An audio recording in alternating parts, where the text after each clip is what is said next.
Hello, everyone. Welcome to the session on the next decade of migration, fashion, and human rights.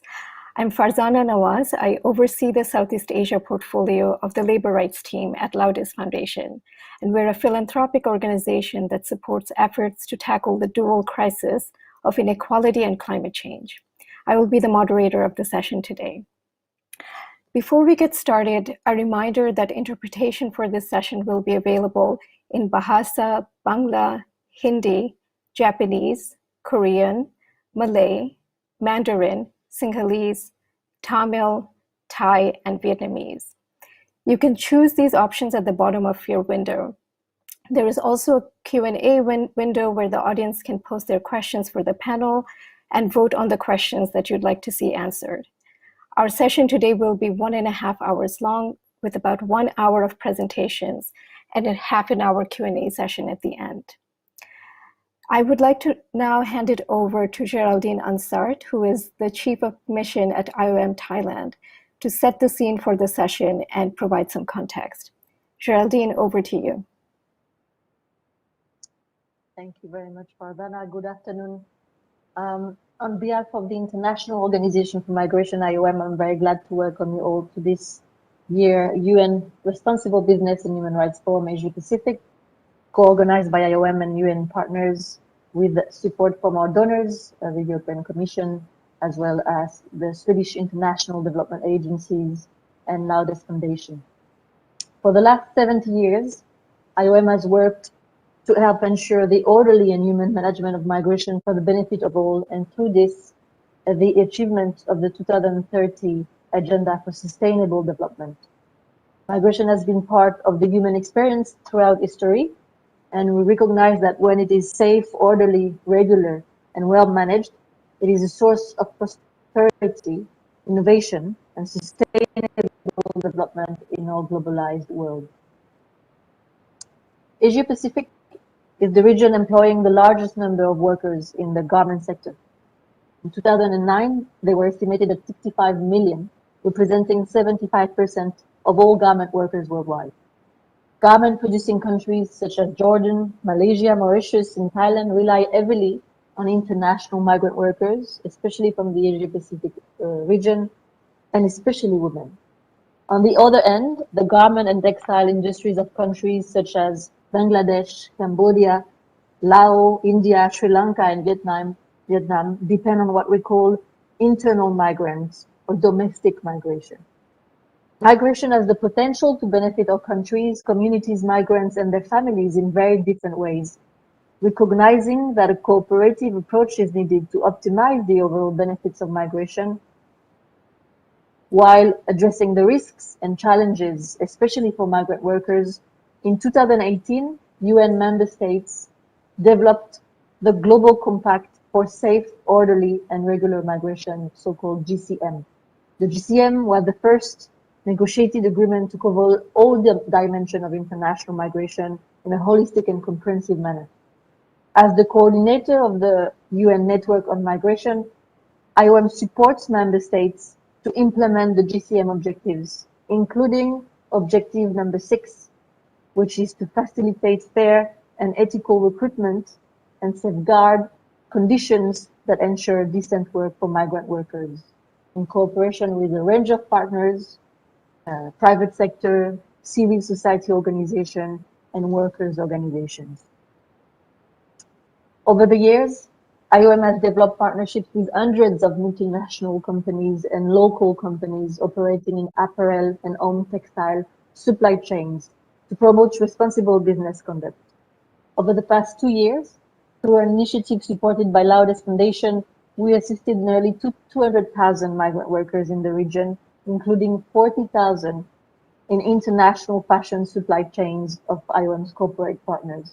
We have trained recruitment agencies, suppliers, brand representatives on ethical recruitment and employment of migrant workers. We've reached out to 50,000 public, private, and civil society representatives to sensitize them on modern slavery risk for migrant workers in the fashion sector. Unfortunately, the COVID-19 pandemic has further exacerbated vulnerabilities experienced by all migrant workers including those employed in the garment and textile industries. Many jobs in this sector have been dependent on demand from consumers living in countries with the most stringent lockdown measures in place and where retail sales have dropped. Millions of migrant workers have lost their job, forced to go back home, or left unassisted when COVID-19 travel restrictions prevented them to leave. Building on commitments made under the GCM, today's session brings speakers from the private sector, from civil society to discuss what challenges will the next decade bring when it comes to realizing the rights of migrant workers in the fashion industry to ensure millions of workers are not left behind. So I stop here and I thank you for your commitments to migrant workers, and I wish you a very fruitful discussion. Thank you again to Farzana from Nadu Foundation for moderating this session. Okay, thank you, Geraldine, for setting the scene and for making it clear how challenges right now in front of us. Because as many of you might know, 2020 was a watershed year for the fashion industry across the world. As she mentioned, thousands of workers have lost their jobs and their livelihoods, and migrant workers have been particularly hard hit. Migrant workers, international migrant workers, were often stranded without jobs or a way to earn a living or a way to return to their home countries. And both international and internal migrant workers were also often excluded from emergency cash assistance and other governmental social protection measures that were crucial lifelines during the crisis. Migrant workers who were able to get back to their home countries are still facing the reality of lack of employment options in their home countries and are under immense pressure now to remigrate. The hardship exacerbated by the pandemic leaves workers acutely vulnerable to risk of trafficking and of forced labor. In the fashion sector or the apparel sector, the pandemic has also forced employers to think about new dimensions of occupational health and safety. For example, the need to provide for COVID testing, protective gear, and to ensure social distancing measures in the factories. In the case of international migration, there are additional costs now to consider, such as COVID testing before and after travel and quarantine. IOM is currently advocating that these costs should not be borne by migrant workers themselves. But of course, much more needs to be done in this space to provide clarity for recruiters, employers, and workers. However, while the pandemic is the most visible disruptor to the fashion industry at the moment, the sector had already been going through a variety of fundamental shifts. These include consumer demand for sustainable sourcing and justice for workers, growing momentum behind mandatory human rights due diligence legislation in Europe, automation, digitization, and the rise of circular business models. All of these shifts are structural in nature, and they cannot be tackled by individual efforts by a particular group of stakeholders. They will require governments, businesses, trade unions, and civil society to work together to ensure that workers' rights are protected. Today, we're lucky to have with us a panel of speakers who bring a rich array of experiences and insights that can help us to understand these structural challenges and how different stakeholders can play a role in tackling them. I would like to now briefly introduce our panel of speakers. We have Badrinath Gulur, the Director of Training and Capacity Building at Social Accountability International, or SAI, which is a global non-governmental organization advancing human rights at work. Margot Brent is an associate in Keeping the Workers in the Loop project at Business for Social Responsibility, or BSR. BSR is an organization of sustainable business experts that works with the global network of the world's leading companies to build a just and sustainable world. Maria Lawson is Global Workers' Rights Manager at VF Corporation, an American apparel and footwear company. Bala Murugan is the Program Advisor at Freedom Fund, a leading global organization to end modern slavery. Bala is also a key leader of the Tamil Nadu Alliance, which is a coalition of civil society organizations working to improve the conditions of young adolescent workers in the textile sectors of Tamil Nadu. And last but not least, we have Anant Ahuja, the head of organizational development at Shahi Exports. Shahi Exports is one of India's largest apparel manufacturer and exporter. Anant is also the CEO and co-founder of the Good Business Lab, which is an organization that uses rigorous research to find a common ground between worker well-being and business interests.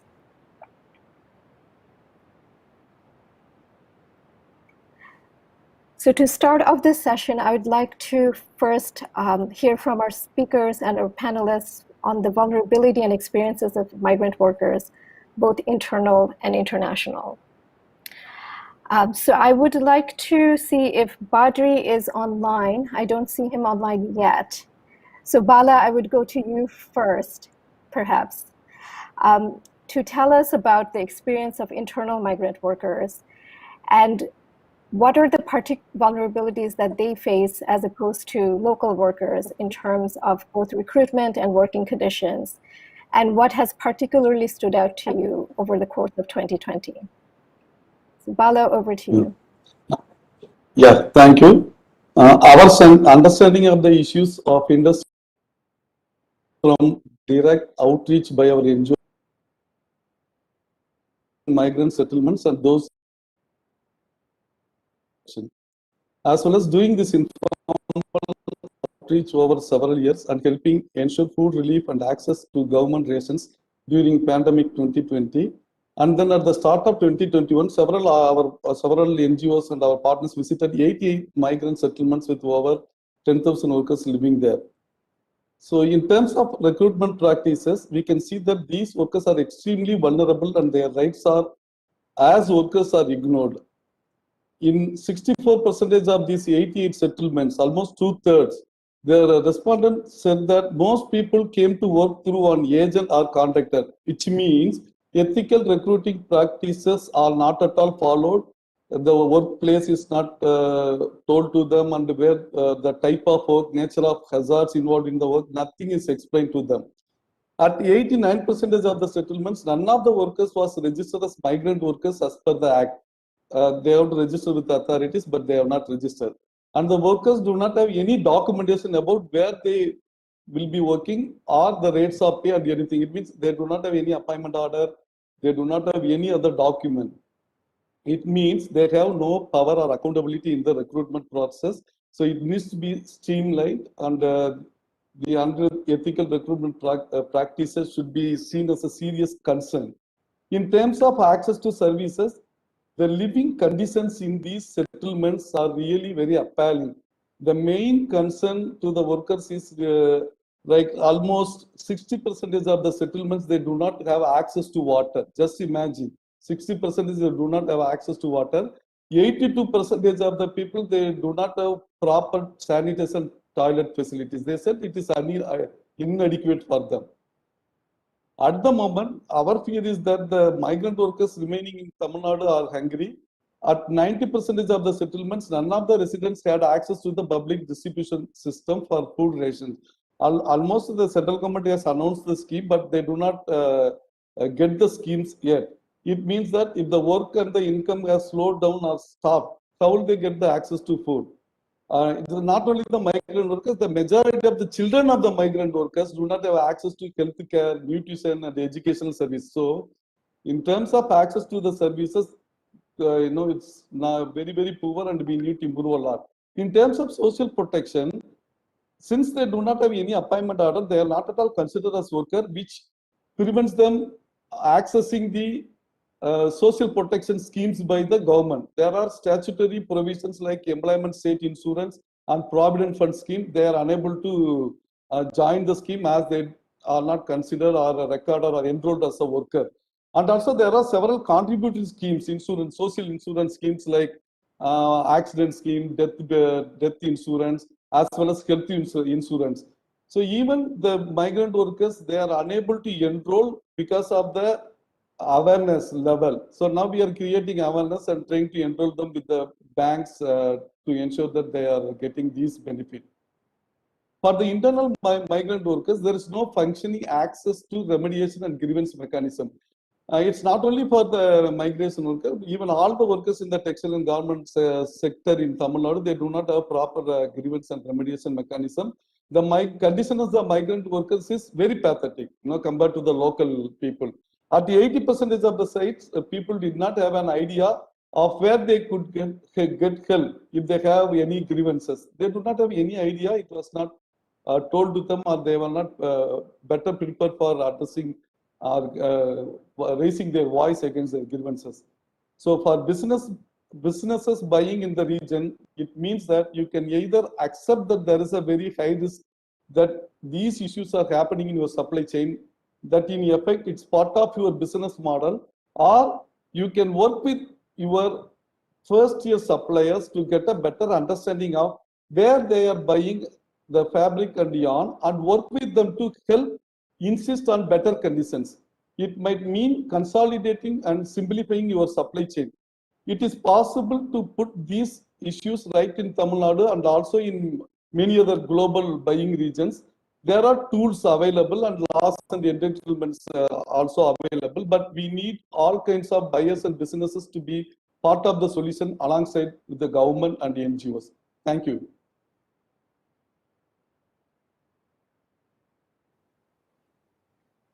Thank you very much, Bala. Unfortunately, it looks like we're not able to get our speaker, Badri, who was going to speak to the experience of international migrant workers as well.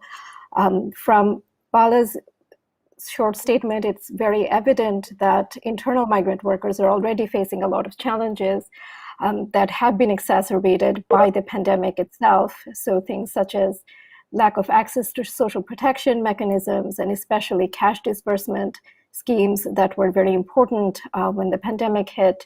And of course, not being able to have access to proper remediation and grievance mechanisms. So since Badri is not here, I would like to now go to our, oh, Badri is here. Okay, excellent. Badri, very, very happy to see you. Yes, so please take it away and tell us about the experience of international migrant workers. Thank you. Sorry for that small delay, guys. I just want to very briefly introduce myself. My name is Badrinath Golur. I work with SAI, Social Accountability International, as the Global Director, Training and Capacity Building. As you all know, SAI is the founder of the SA 8000 standard, when we have 3,700 companies certified for the 8000 standard across 58 countries and 56 different sectors. So one of the first focus points that I really want to delve on in terms of the focus and the areas of implementation is the fact that today, in terms of the international migrant workers, they're vulnerable as much as any local workers in the past. But what has really changed the face of the vulnerability is the fact that they're completely isolated from a number of constituent stakeholders. So if you really look at the context under which the international migration happens, and there's been several organizations who have obviously put together a number of initiatives. But to that extent, if you really look at the main takeaway from these areas, one of the first things is the aspect of debt bondage. And debt bondage, the provision of identification of the documents, all of this kind of seamlessly sets into the fact that they become more vulnerable at the country of destination. So there is a whole lot of actors that come into the play in terms of the recruitment agencies at the host country, and also the recruitment agencies from the country of origin. So from our experience with all the 4,700 odd companies that are certified, where the garment and the textile industry projects more than about 35% of that, one of the experiences that we've had is that the fact that the entire recruitment system and the recruitment process needs to be seamless. So to that extent, when we start to look at the nuances of the various issues that really come to the forefront, one of the first things that comes to our mind is the fact that the recruitment process has to be really kosher. And I think because of the lack of knowledge and because of the illiterate levels in various countries, it makes the workers more vulnerable at the point of contact. So to that extent, there's a lot more of these nuance that kind of gets completely, assessed. And with the onset of the pandemic, this has actually accentuated the problem. I'll give you a very simple case in point. Today, most of the garment producing countries, including the likes of Thailand, we've got South Korea, we've got also Vietnam and a number of other countries. Initially, they were obviously taking into account the aspects of the migrant workforce locally. But then as the demand obviously increased and accentuated, there was a huge demand for the international migrant workers. So you really saw different waves of how migrant workers, the local migrant workers who were actually very much local to the country, kind of started to obviously migrate in search of greener pastures. So that kind of started the second wave of migration. And if you really look at the documented reports from most of this, there are more than about, close to about 740 million workers, international migrant workers in specific industries. And more than 60% of that constitutes the women vulnerable workers. So to that extent, if you really look at the entire social compliance landscape, you're able to actually start to look at how, despite all the fantastic initiatives that have happened from many of the brands and also some of the international organizations like the IOM, International Organization for Migration, the ILO, and a multitude of organizations, what really happens is the role that is actually played by the local recruiter in the country of origin and also the country of destination. So to that extent, for us, as far as the SA 8000 standard is concerned, we always believe that companies, if they really have to provide that metrics and to really have that spirit and intent of the commitment, they have to obviously put their foot forward and say, yes, we are committed to that. So it's kind of getting into this process. And because of that, the vulnerability of the international migrant workers accentuates and increases because A, they are isolated from their families, B, they are many times stranded because of debt bondage, and C, because of the egregious terms of employment contracts, which is simply not understood by them. Because of all of this issue, it kind of traps them into a kind of a self-made inflicting situation, which they are simply not able to come out. And for them to really go into this whole aspect of access for remedy, because of the nuance of many of the laws, it also prohibits in many of the countries, it also prohibits from them to be part of any trade unions. And because of the fact that freedom of association and right to collective bargaining has been denied, their access for remedy is also completely lost. So to that extent, where do they really go to in terms of how grievance mechanisms and how all of these issues will really come to? I'm going to really touch upon that when we come back together from a management system perspective.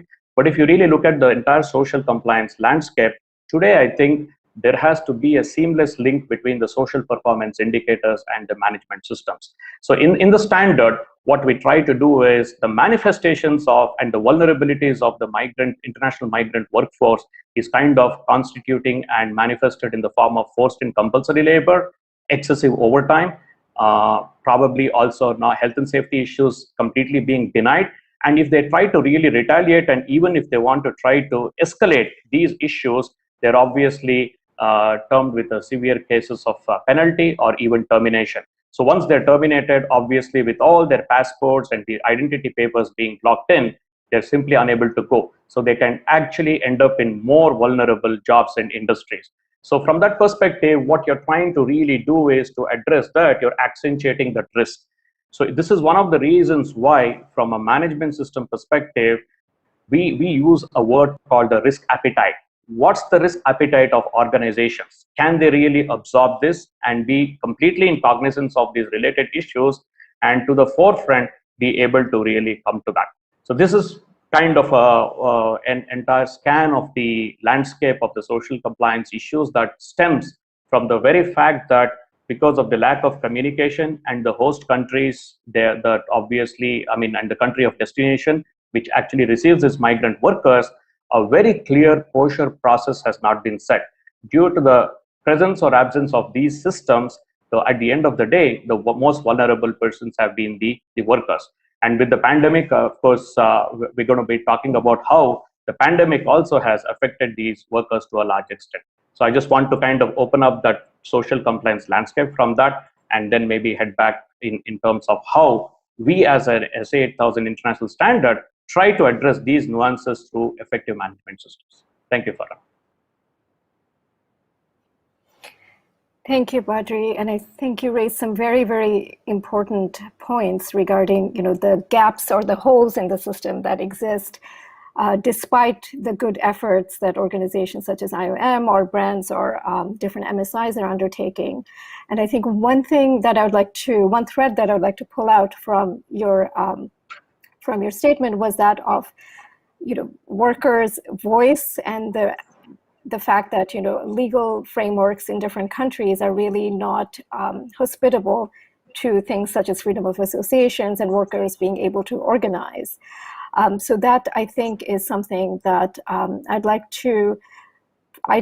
all of us to keep in mind, and talk about how maybe the private sector or different stakeholders can play a role also in improving that situation, so that workers themselves are really centered in in the grievance, in the remediation process, and in finding solutions as well. So speaking of the private sector, I would like to now go to Maria at VF Corp. And Maria, VF Corp takes a migrant-centered approach in your work, especially in terms of looking at international migrants. So I was wondering if you could tell us a little bit about your experience and your learnings from the process. Thanks, Susanna. I just want to briefly say, for those who do not know VF, we are an American apparel footwear company. We own brands like the North Face, Vans, Timberland, and Dickies that you might be familiar with. I just want to touch a little bit upon our kind of focus and journey here, putting a migrant-centered approach to our migrant worker-centered approach to our work. In 2019, we did a human rights impact assessment to help inform our focus in the supply chain. And of course, as Badri mentioned, forced labor risks continue to be of high concern. Recruitment practices and migrant workers' condition was further identified as an area where we needed to increase our efforts.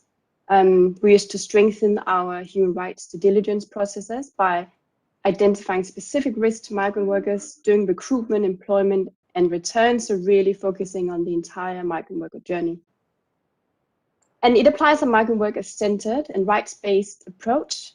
We have developed a separate focus area under our worker rights strategy, with a public commitment from our top-level management to the principle that no worker pays for the job in our global supply chain. So for the past 2 years, we have partnered with the IOM as part of our elevated efforts, and they have supported a review of our internal practices, including policies, commitments, audit requirements, and they've helped us develop a VF supplier guideline for responsible recruitment practices. And this guideline is based on the CREST principles and operational guidelines, so really industry best practices. And the IOM has also held both basic level, advanced level workshops with our global operations team, ensuring a broad upskilling of VF competencies in this space. So we kind of laid the foundation together with the IOM for our future focus here. However, we do want to be careful not just to implement an approach that we think is improving conditions for migrants. So we are collaborating with other partners called Yulula and Quistar to pilot and add tech solutions to support our data collection and training methodology, which includes worker engagement to really try and capture their concerns and the knowledge gaps to learn if they're properly informed about their rights. And these digital tools essentially allow us to reach out to workers in multiple languages and increase our supply chain transparency. We wanted to ensure more sustainable, long-lasting solutions to improve conditions where we know migrant workers are prevalent in our global supply chain. So we are currently working with both Tier 1 and Tier 2 suppliers in Taiwan, Thailand, and Jordan to really test out this approach that we are doing.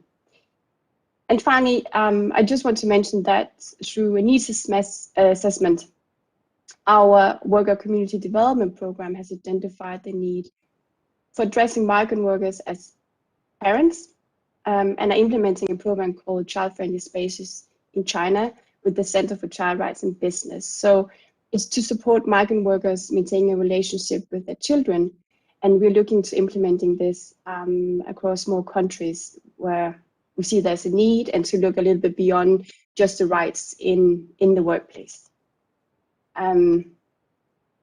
We can touch a little bit about all these things later on, but this is just to recap our journey so far. Thank you.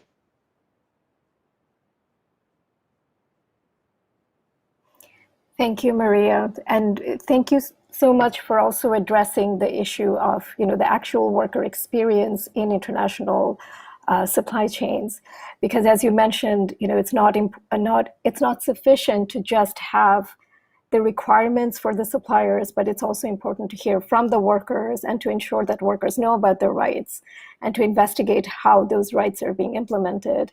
And I'm really happy that you also brought up the issue of supply chain transparency, which is an issue that's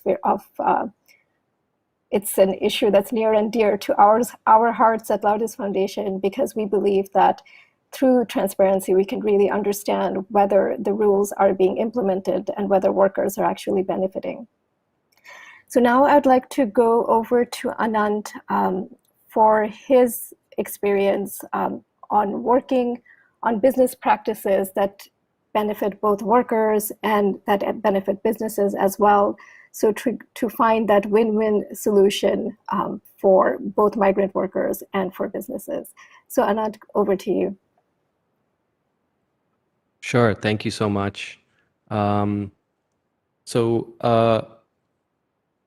guess, one of the key points I wanted to address in kind of this initial part of the conversation was the fact that I do believe that businesses have a significant role to play in protecting the well-being of workers, including migrant workers. And I think this is especially true amidst a crisis situation such as COVID-19. And in taking on these roles, not only do workers benefit, but businesses do too. So some practical examples related more specifically to migrant workers that I can share kind of from Shahi's work. I'll begin with kind of, I guess, Shahi's sort of long-term strategy, which is actually to continue to provide jobs, but to actually provide local job opportunities. So instead of having factories in the city and bringing workers there, we want to take our factories to where workers are. So for the majority female workforce that we do have, they have competing demands on their time, and we want to have factories within near proximity of where they live. So moving factories to rural areas to create employment for rural workers is kind of a long-term business goal. And, you can imagine the kinds of ways that reducing transportation and creating this more kind of sustainable model could benefit workers as well as businesses. And so in our journey to this future, there's obviously a lot we need to accomplish and a lot of problems to address in kind of today's situation. So we're doing that in a few different ways. And I guess I can highlight just a few particular examples for this panel. The first that I can talk about is our skill development centers. So since 2013, Shahi's been implementing a skill development program, and we do this to provide placement-oriented sewing skills training for rural women.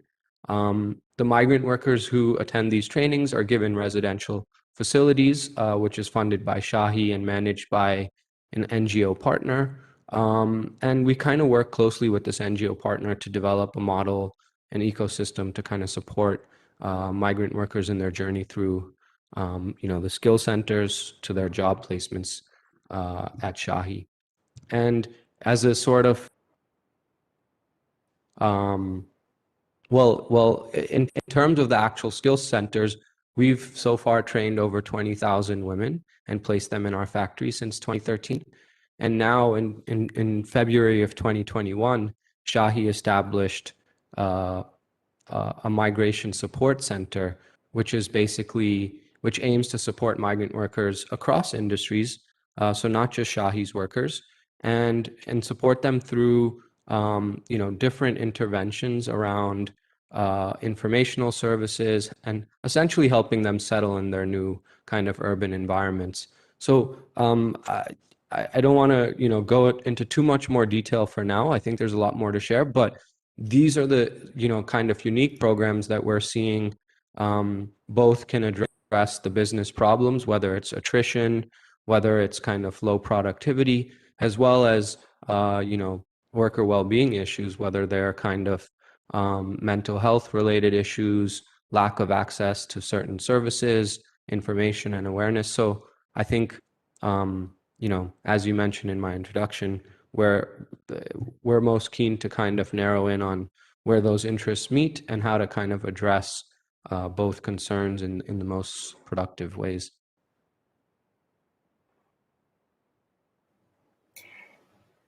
Thank you, Anand. Could I actually bring you in again for a minute to talk about what Sure. The Good Business Lab is doing, and perhaps Shahi as well, to look at emerging trends such as circularity, because I know that you've been working with VSR on this topic. So could you get us started on this, and then I'll invite Margot to speak more about that.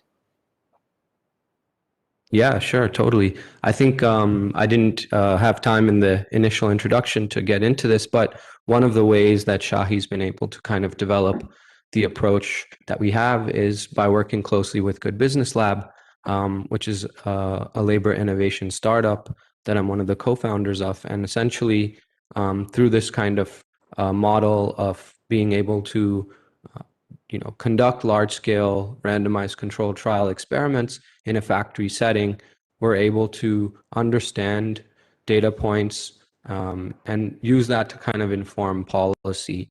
So I think this is an important approach that's allowed a lot of interesting kinds of learnings around how to share information, how to kind of address mental health, which is obviously a topic that I think not a lot of people in this setting have been able to think about. There's so many other issues. So I think in general, that's the approach. It's this research-based or evidence-based kind of approach to solving these problems. And I think essentially what we're trying to say, whether it's in the context of how circularity will kind of impact people or any other topics related to workers, I think what we're trying to say is that we really need to understand better what the workers, what problems they're facing, whether they're migrant workers or local. If they're migrant workers, we need to kind of understand their experience and then use existing structures like employers to kind of collect this data and roll out interventions.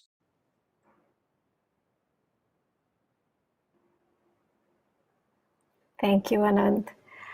And I really loved that you mentioned the importance of taking an evidence-based approach because, as we saw, the industry is right now facing multiple challenges from multiple fronts, COVID being just the latest one, but of course, there are other shocks that are coming to the industry, including changing consumer demands, more demands for sustainability. And so on that aspect, I'd like to bring in Margot to tell us a little bit about the work that she has been doing with VSR and looking at circularity, but particularly from the perspective of workers' rights and migrant workers' rights. So Margot, over to you. Great, thank you so much, Farzana. Thank you very much for hosting us.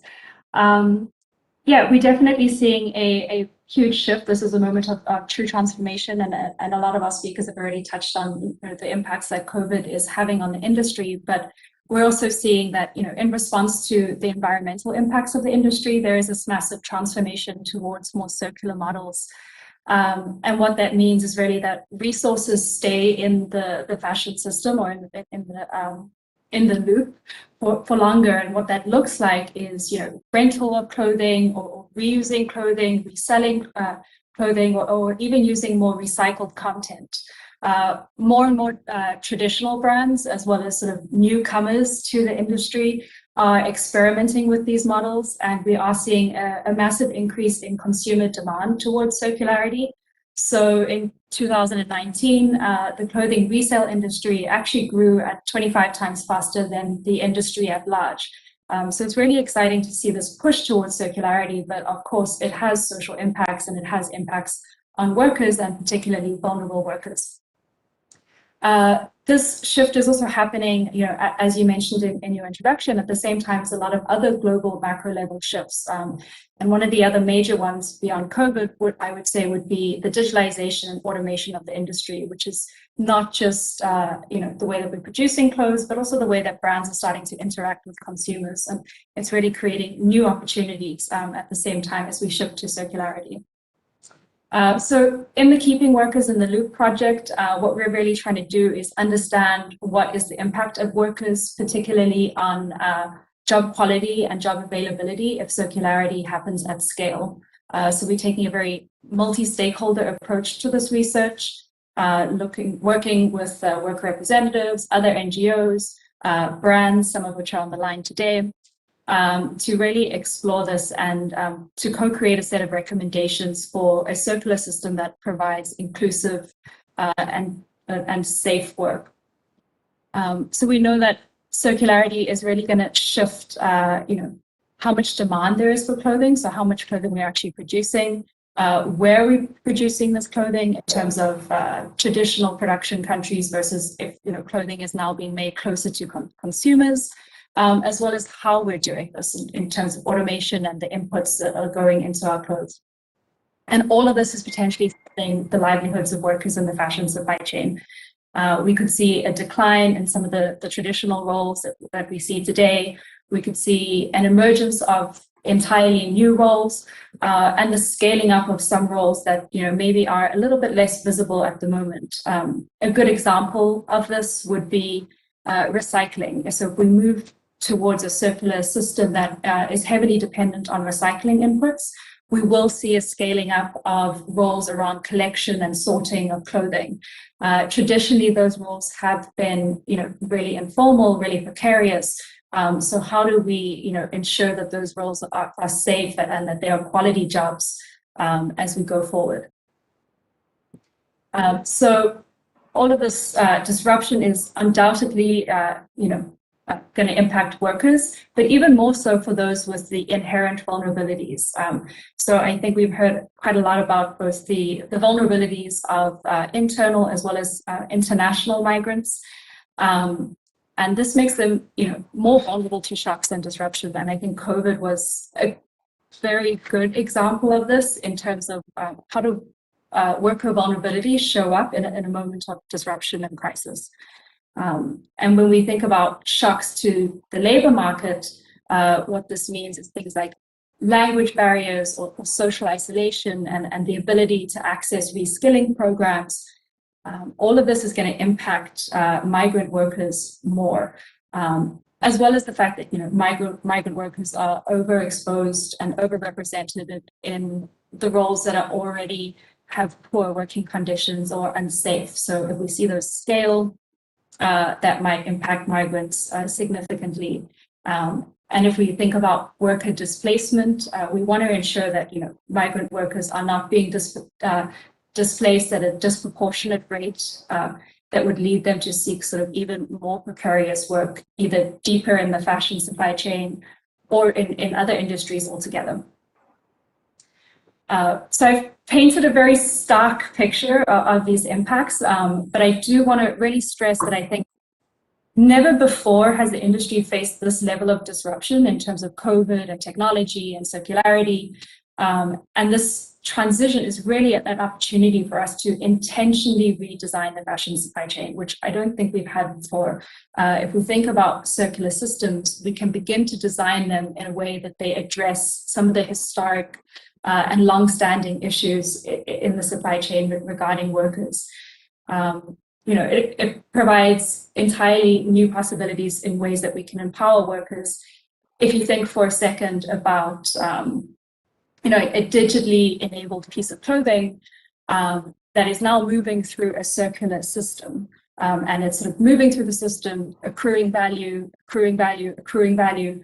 And we have the ability to track it through the system, and we have the ability to track it to the person or the people who made this.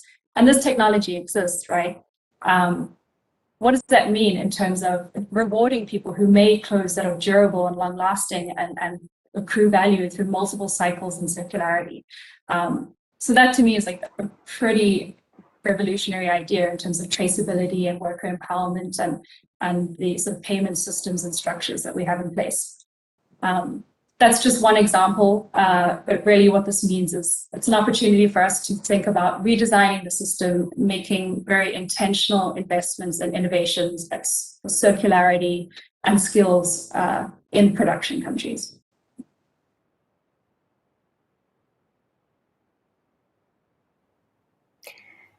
Thank you, Margot. And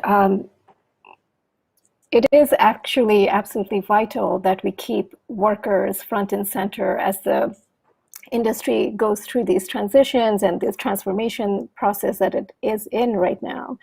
And one thing that you mentioned that really stood out to me is the need to ensure decent jobs, right? Because what happens through transformation processes is that a lot of jobs become informal, they become precarious work just because we have not been paying attention to these new kinds of jobs that are being created.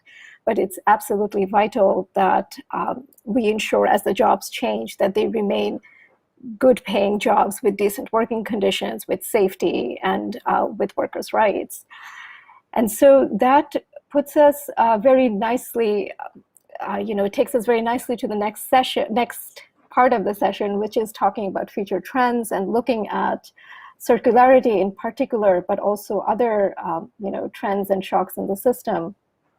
And Margot, if I could go back to you maybe for 2 minutes, you mentioned the need for intentionality and the need to make sure that we are designing these new systems with workers in mind. I was wondering if you have any practical recommendations for the private sector on the role that the private sector can play to make sure that this happens.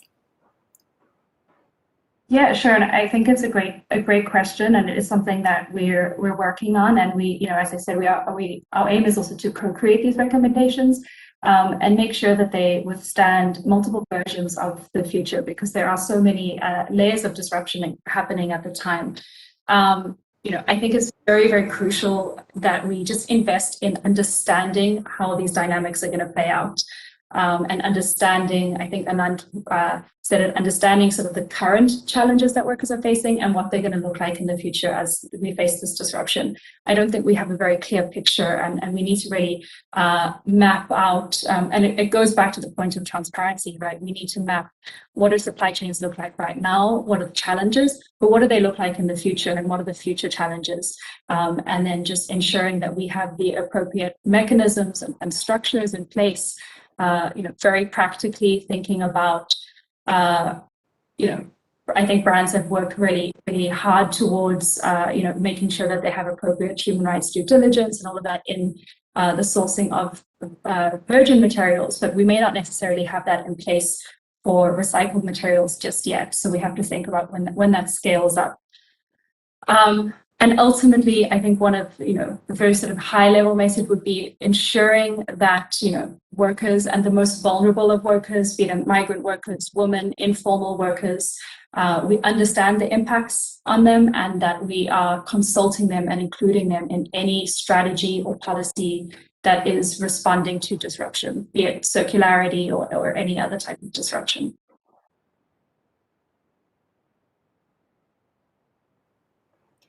Thank you, Margot. I think I would like to open up the same question to the rest of the panel as well, in terms of looking at the proactive role that the private sector can play to ensure that workers are supported and that the rights are preserved through these transformational processes. So Maria, I was wondering if I could go to you to get your perspective from a company that works with international migrant workers. What are some of the steps you're thinking of taking or you're already taking in order to facilitate this process? Sure. Thanks, Fasana. Well, for us, I still think we should prioritize some of the fundamentals that we talked about. I mean, we want to be ready for the future, but we still have some challenges that we need to address currently. We still want to promote and improve the migrant worker rights, as we heard. And for instance, want to support strengthening the dialogue with suppliers and labor recruiters, help and make it easier for migrant workers to be heard throughout that process. For us, we will still continue to assess this approach of using more tech solutions, digital solutions, to try and identify the gaps that we see and be able to measure our social impact on the people that we think we are reaching. And again, as I said before, it's not enough to assume that we're implementing improvements. We want to hear from the rights holders and create more effective and scalable solutions. And at the same time, it is key that we, as a private sector, explore and understand the impact on people of the rapidly changing environmental and social risks to be able to take preventive measures. And as Margot mentioned, and we heard earlier, it is important to take steps to understand the impact on the social sustainability, so workers' livelihood, in a future becoming more automated and circular. And for us at VF, this has also meant being involved in the BSR project, as Margot was talking about. And a key concern, of course, is from a worker rights perspective, to what extent this automation will leave the workers behind, and how can we as brands support this development and prevent expected negative impact on migrant workers. We don't know the answer at this point, but I think it's really important for us to get involved in the discussions and learn from it. And as we touched upon earlier about transparency, that's obviously still very important to keep increasing supply chain transparency, work towards better visibility into the lower tiers. And for us, this means that our traceability team is working to expand on what we call product maps, where you can go into our website and see which suppliers are part of a given product supply chain. So keep increasing that traceability, the visibility, to keep ourselves accountable to these improvements that we want to implement.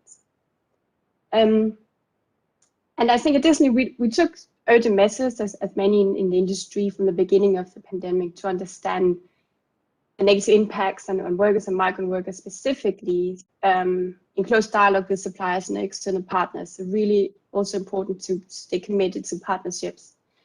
And one of the key outcomes that I think is becoming even more apparent during the pandemic is a lack of proper social protection systems in many sourcing countries. And as businesses, we do have responsibility to keep exploring those impacts and understand our role moving forward in these joint solutions.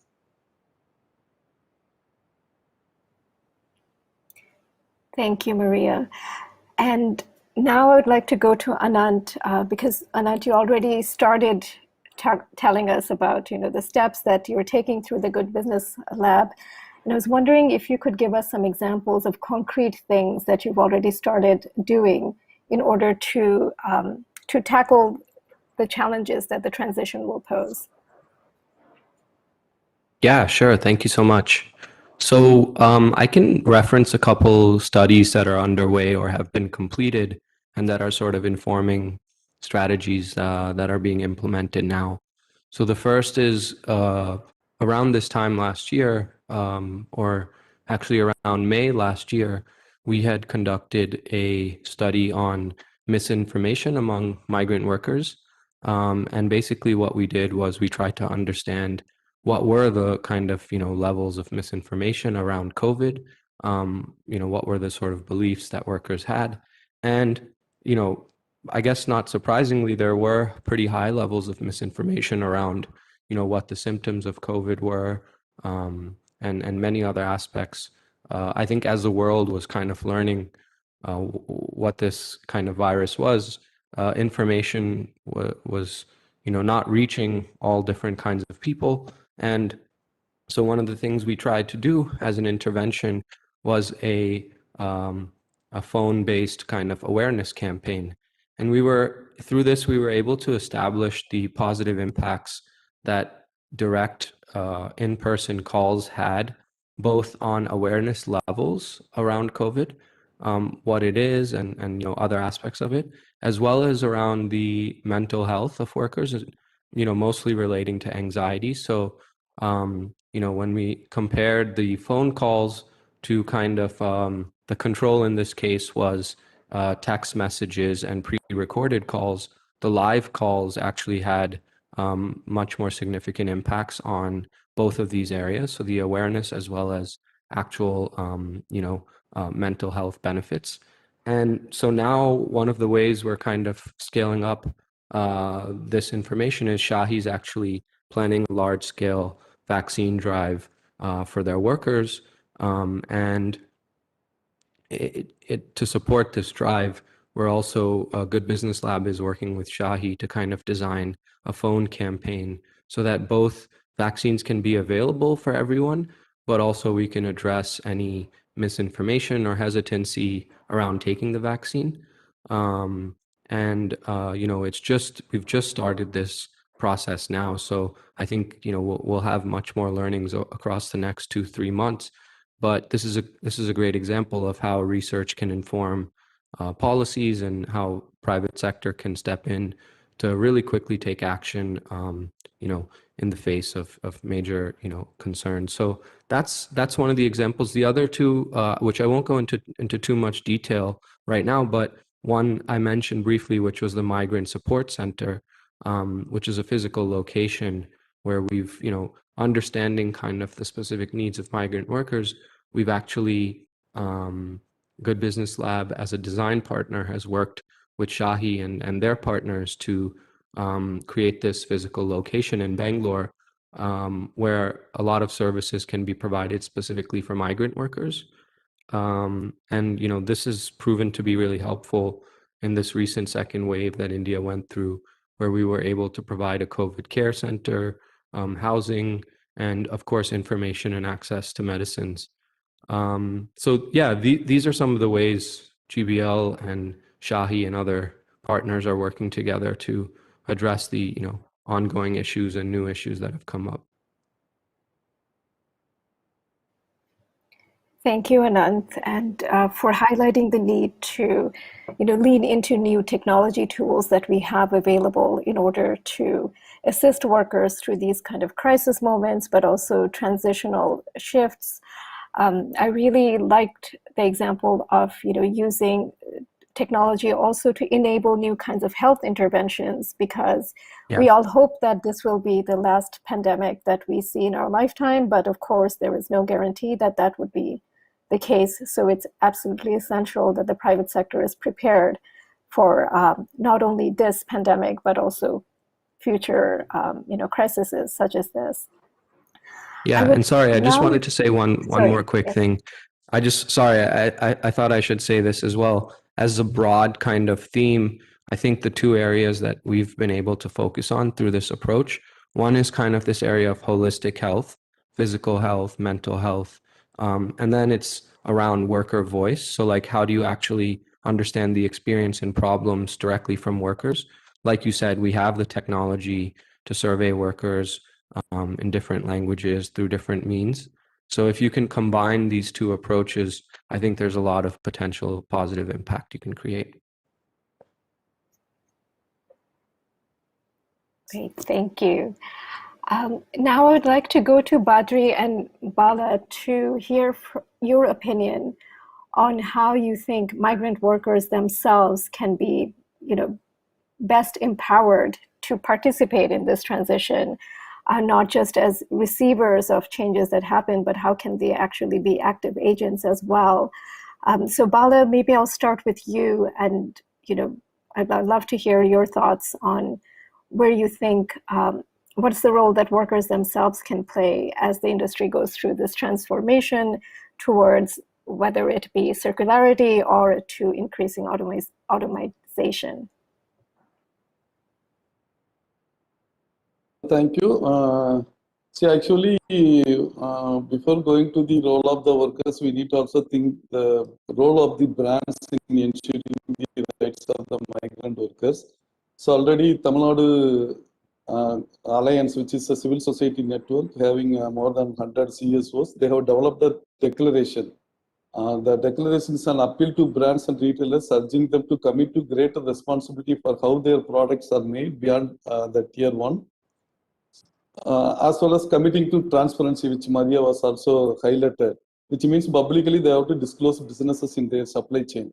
Moreover, the worker-centered monitoring of conditions in the workplace, where the migrants can raise their voice, as well as it will be the safe spaces for them, and they can share the recommended practices and they share their issues in the workplaces. So that has to be done.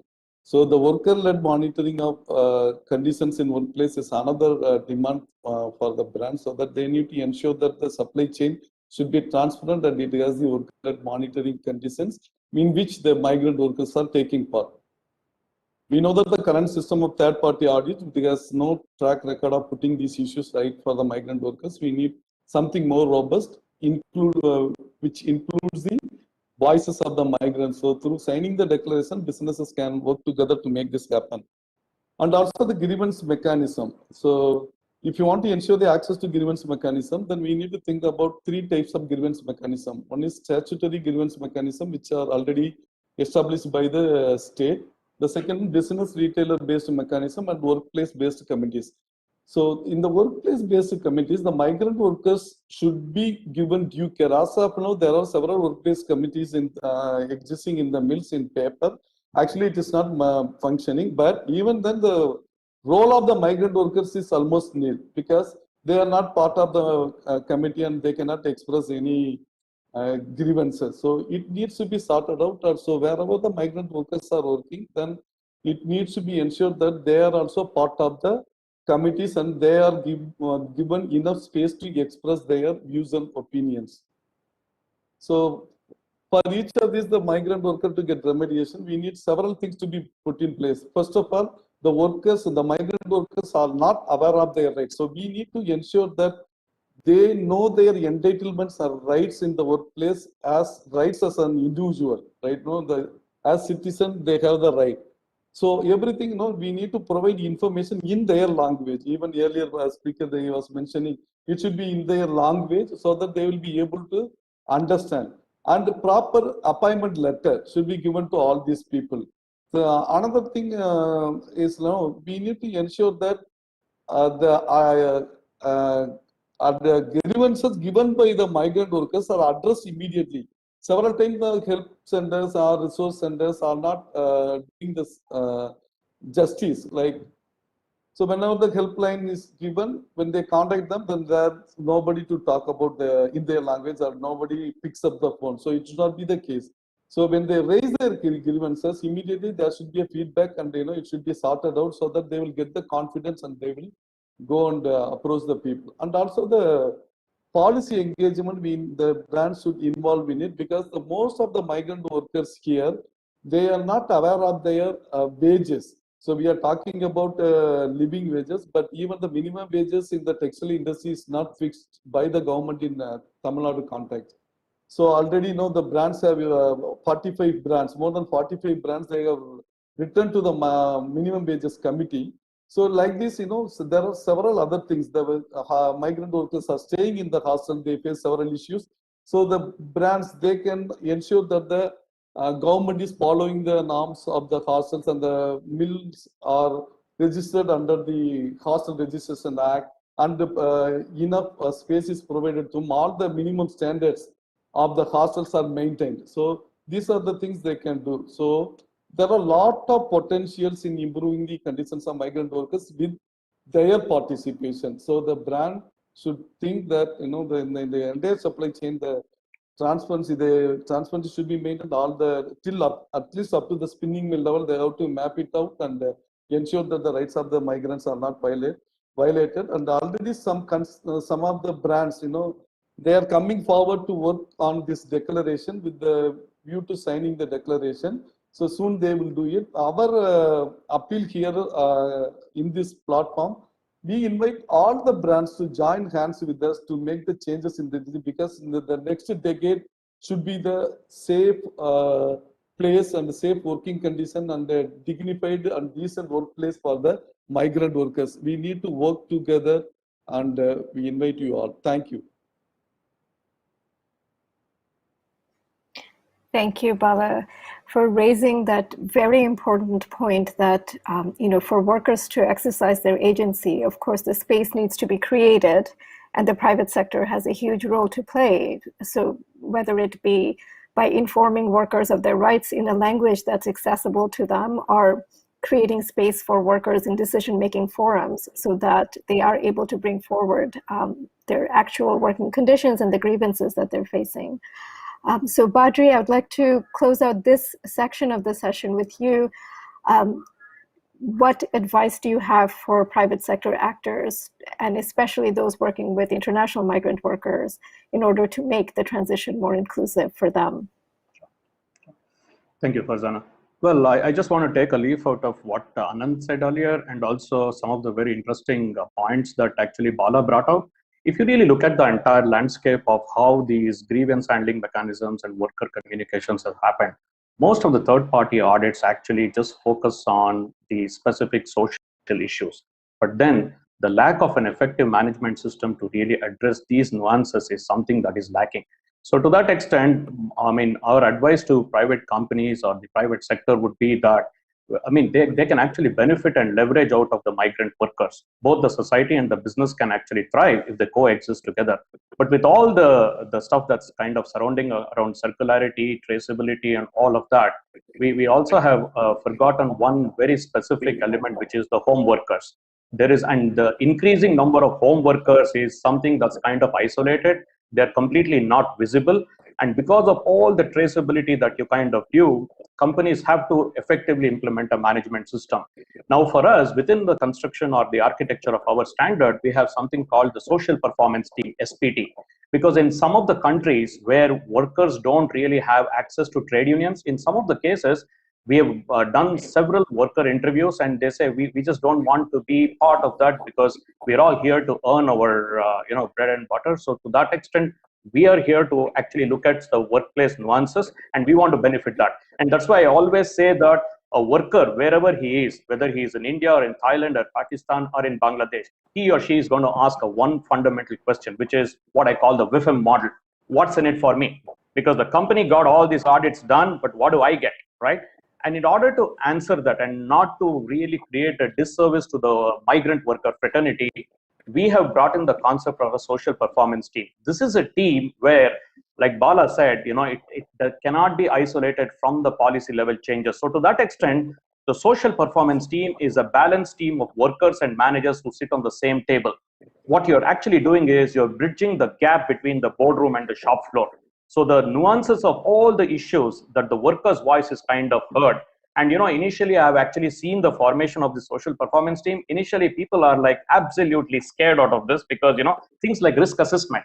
Even for an auditor, the word risk assessment is sounds very technical. But I can tell you today, some of the organizations in Sri Lanka, garment facilities, and also some in Mauritius that I've actually seen, what they've actually done is they've embedded the social performance team not as an alternative to trade union. I would want to clarify that, but as a kind of a facilitation where migrant workers' rights are completely embodied in a very communicative path. And I can tell you, there is one company in Sri Lanka, a jeans manufacturing company, where every finding in every audit does not go to the management. It goes on to the notice board of the company. And it's not that they're proud to show their findings, they just put it up. The social performance team, along with the workers, come up, they look at those findings, and it is the workers who suggest the corrective action. And the best corrective action that gets accepted gets a small incentive. So, and I can tell you till today, till date, the best of the corrective actions have been proposed and accepted by the workers. So when you actually make this inclusive approach, what you're trying to really do is you're trying to really inbuild that not just the competency and the skill sets for the workers, you're also giving them the confidence and motivation. And by doing that, what you're doing as a private company or the private sector is you're implementing what we call as a SMART. So SMART was always being kind of looked at as specific, measurable, achievable, realistic, time bound. I want to give a slight twist to that with the effect of all of this, because even companies today are vulnerable in terms of their business exigencies because of COVID and all of that. I would actually give a twist to the smart, saying that it has to be a sustainable social dialogue towards migrant alignment and risk mitigation that is truly transformational. So that kind of concept with this SMART. So if companies can really recognize that bandwidth and really hear the workers' voice and be able to kind of coexist and to really collaborate with them, that's the model that will work, because it's wrong to assume that, it's not a USP for them that everything is kind of, given us as a kind of a solution platform. So I think, it's very, very clear that the worker's voice has to be recognized and inbuilt through an effective management system that is able to take care of some of these grievances. And I think, whether we kind of segment this between a local migrant worker and an international migrant worker, the risk factors, the risk appetite of an organization to absorb this risk and the challenges and to be able to respond to that in a proactive manner shall be the way forward.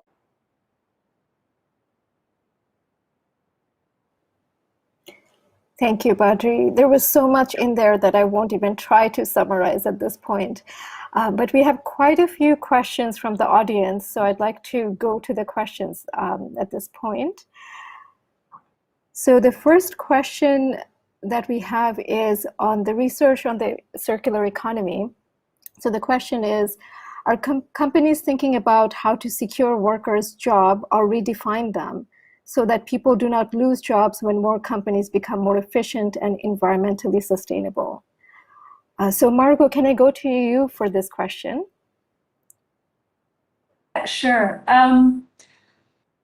I think the connection between the two is pretty nascent at this stage. Companies are certainly, becoming more and more aware, and we are seeing some really good examples of companies that are trying to address the reskilling, also the redistribution of workers if they move towards circularity. But this is really touching on one of the main sort of issues that we find at the moment, and something that we would really advocate for, which is when we talk to a lot of companies, there is sort of the environmental strategy and policy side, and there's the social strategy and policy side, and we don't see a lot of integration between those two functions. And this is true also of at a policy level as well. So we would really advocate that those two functions work closer together, that we're really exploring the interdependencies and the connections between the two. Very practically, we would say that we need to think about the social impacts of circularity and embed that in any framework or strategy that a company is using towards circularity. And a lot of companies are coming up with circularity goals, but we're not necessarily seeing the social side of that just yet. A lot of companies and brands are creating circular design guides for their internal design teams. But we'd ask, where is the social side of that? Where are the social indicators around design choices, and making sure that those two functions are really speaking to each other. And I'd even layer on top there, like digital transformation. As companies are thinking about their digital transformation, like where are the social indicators and where is the social considerations in that conversation. The other piece, just to touch on the sort of like reskilling piece to that question, as was said in the intro to the session, like this is a very systemic issue, and this is a very large scale shift. And what that means is that we really need increased collaboration between brands and the governments in the countries that they're operating. Reskilling is going to have to be a sort of high level decision or process, and involves both of those parties very working together, which is hopefully something that we'll start to see more in the future.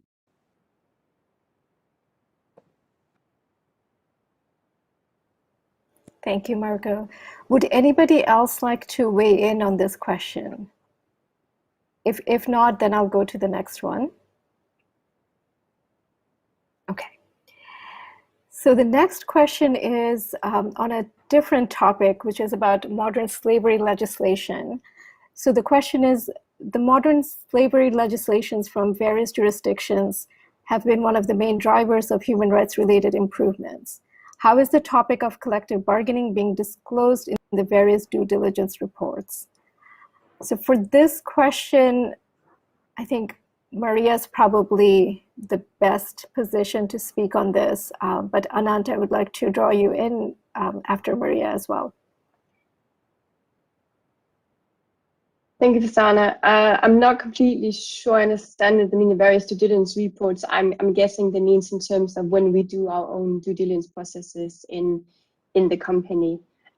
So I would take that point of view. And I do think it is extremely helpful that we see much better legislation coming up, that we see the regulatory frameworks really focusing much more on some of the issues that we see in the supply chain.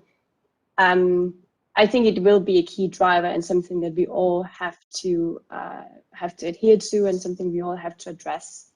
And around when we, for instance, do our human rights impact assessments and due diligence, obviously issues as we heard earlier on today around freedom of association, collective bargaining comes up as extremely important to address as root causes to a lot of the other issues we see in the supply chain.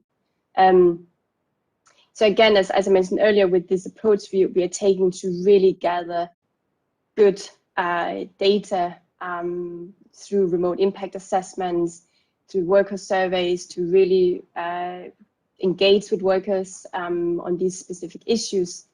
It gives a much better idea of where we actually have gaps. It may vary from country to country, from factory to factory, but I think it does allow us to address more specifically a lot of these issues and assumptions we have around what is not functioning in the supply chain. So basically, just want to emphasize that the issues around freedom of association and collective bargaining is definitely something that comes up with a very high salient risk in our human rights due diligence processes.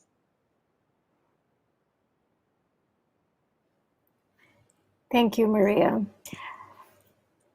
Anant, do you have any thoughts on this in terms of collective action being one of the issues that is reported on in response to the modern slavery legislation that's coming up in different jurisdictions, especially in Europe, but also I think in the United States as well. So as a supplier, how does that affect you, and do you have any thoughts on that? Well, I'm not really an expert in this area. This is something that, I'm learning about more and more. We obviously, as Shahi, as a manufacturer, we work with, global brands and retailers. So through that, we've been able to kind of understand the direction in which this conversation is going and how to kind of support, our partners and learn from all of this approach. So, I look forward to learning more about it in terms of what collective action looks like and what it means in the supply chain. We have, Shahi's a vertically integrated supplier, so we have our own textile operations, and we've recently started a project on human rights due diligence for cotton farmers. We don't directly source cotton from farmers. We buy it from traders and ginners. But in the wake of a lot of the, cotton farming issues that are happening, I think there's been an emphasis on kind of understanding what is the right due diligence process that a supplier can follow. But on the specific topic of legislation, I think that I'm keen to kind of see how this can benefit workers, and like I mentioned, I'm very open to kind of learning more about this. Thank you. The next question we have from the audience relates to the issue of transparency and visibility, especially looking at women workers in the apparel supply chains who work outside of the visible sector. So this is the issue that Badri mentioned, home workers or piece-based workers. So the question is, are there any strategies that companies take to cast transparency on this invisible workforce and move them into the formal sector? So this question, I leave it open to all of you, but again, perhaps Maria's best position to answer this, and then, Badri and anybody else who would like to comment, please jump in.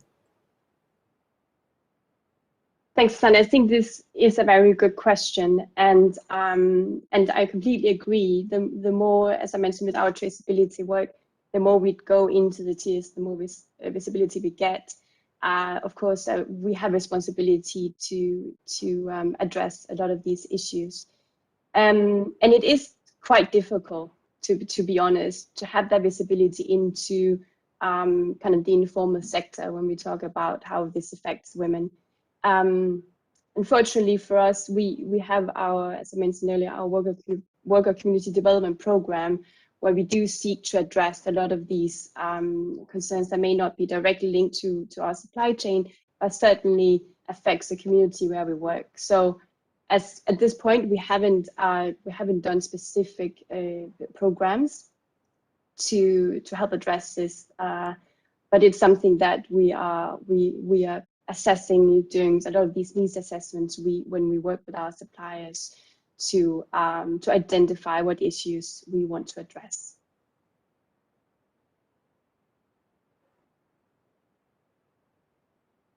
Audrey, would you like to add anything to that? Sure. So thanks, Prasanna. So one of the core elements of the home-based work or home workers has been that with the evolution and obviously since many of the countries have not ratified the Home Workers Convention, the ILO, despite all of that, individual brands have actually looked at the traceability, because I think it's very, very vital that brands have a traceability matrix to trace the amount and the extent of home work-based products that are obviously spun around. So if you really look at it, a couple of brands are actually getting into what they call as home-based workshops rather than just pure homework, because then the amount of risks that is kind of manifested in an individual person, where an individual woman is actually kind of weaving some handbags or stitching garments.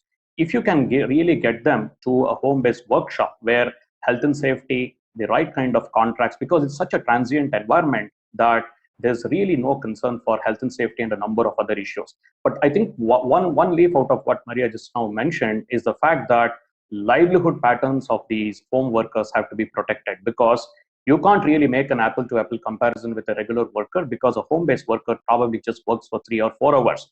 But for those 3 or 4 hours, the labor brokers who are obviously pocketing off more than 50 to 60% of those wages and giving it back to that is a deceit. That is obviously a cheat on the home worker.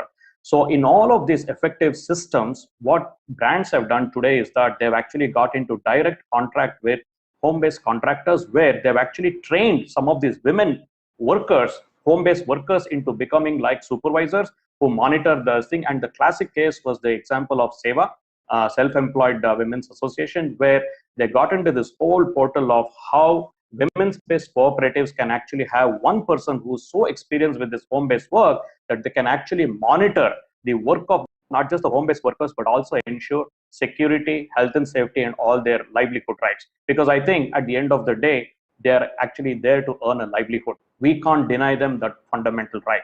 So to that extent, it will start from that very basic tenets of the practice, and then slowly get them to an extent that some of them want to get formalized. Because, having done a number of interviews in countries like Madagascar with home-based workers, some of the home-based workers just don't want to become formalized into a full-time worker because of a number of other family issues. But for them, even for the 3 or 4 hours that they actually work, there has to be a certain return on their investment in time.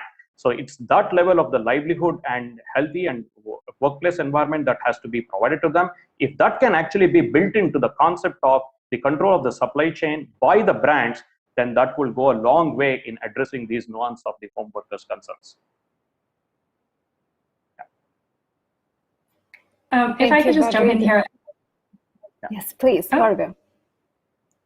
Go ahead. Sorry, Prasanna. I just wanted to build on what Badri is saying, and this is no means to sort of offer this as a solution to the current problems that home-based workers are facing, which are numerous and need to be solved independently, but really just to connect a few concepts when we talk about what the future of the industry might look like. One of the things is also this push, obviously e-commerce and this push towards on-demand production, mass customization, and all of these trends, I think, feed really well into creating more distributed models of production. I know, Anand, you said that Shahi is exploring these, but you can almost see a network of home-based workshops integrating, via brands to these more sort of on-demand models of production, and just reimagining what that supply chain could look like altogether as well. Thank you, Margot and Badri. And that's a very, very important and interesting point, which is that we need to meet workers where they are, as opposed to trying to fit them into existing models. We have to think about new models based on the needs of the workers and also based on the needs of businesses and how supply chains are evolving. We have one last question that I'd like to take from the audience, which is about collective action. So the question is, what if migrant workers don't want to join unions, even if they can, because local workers don't want them to join? How can companies improve relations between local and migrant workers in the workplace?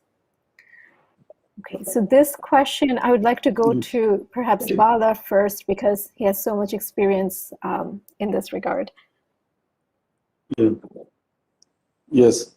So actually, in the textile supply chain in Tamil Nadu, the role of trade union is very, very minimal. In fact, you cannot find any union inside the mills. That's the given situation. So we need some kind of alternative where these migrant workers can raise their voice.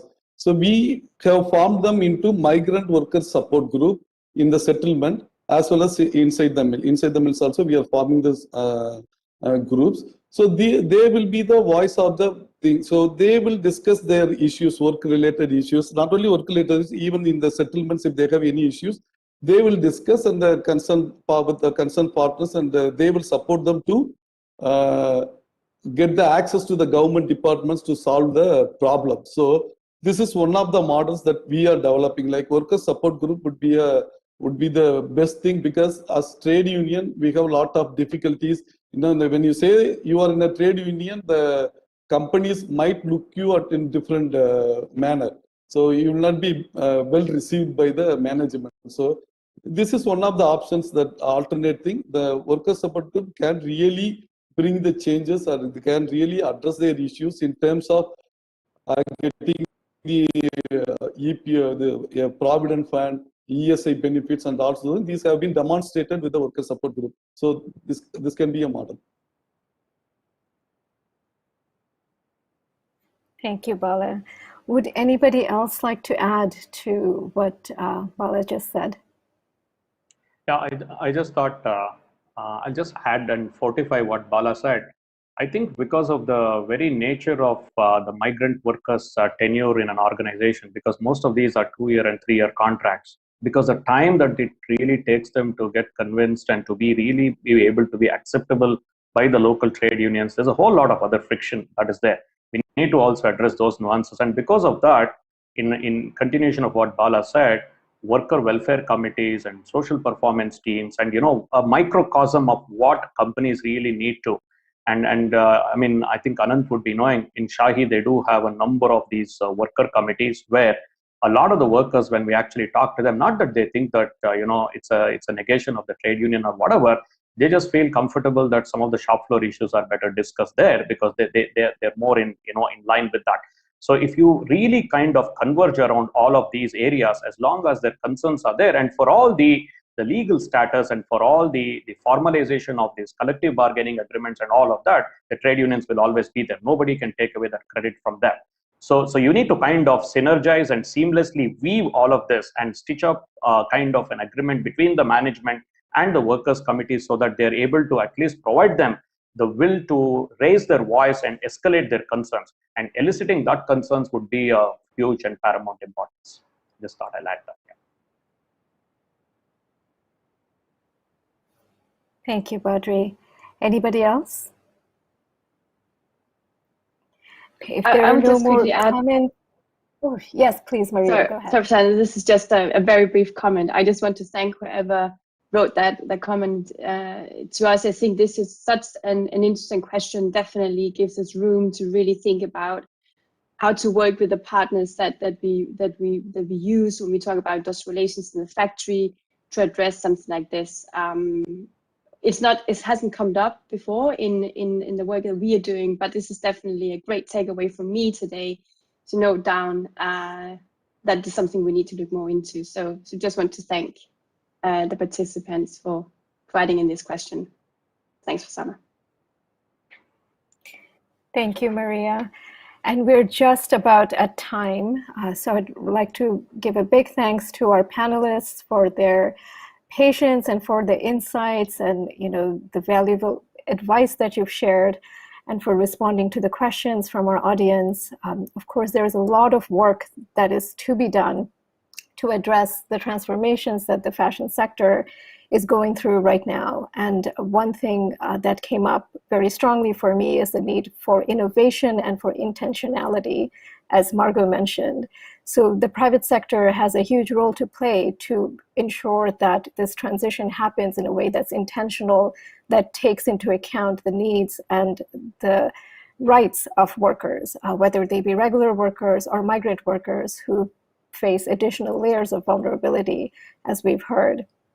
And to really also strengthen some of the things that we've been using already for supply chain sustainability. So for example, things such as transparency.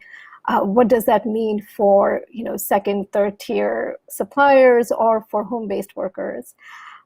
For things such as looking at collective action and workers' voice also from a new perspective.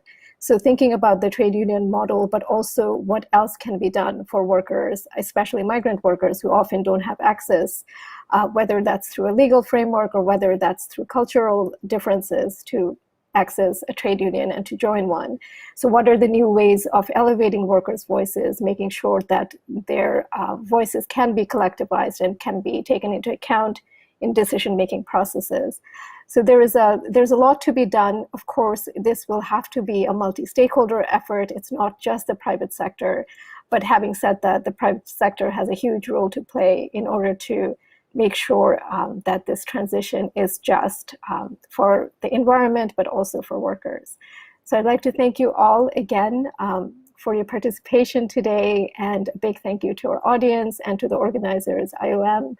Have a lovely day, everyone.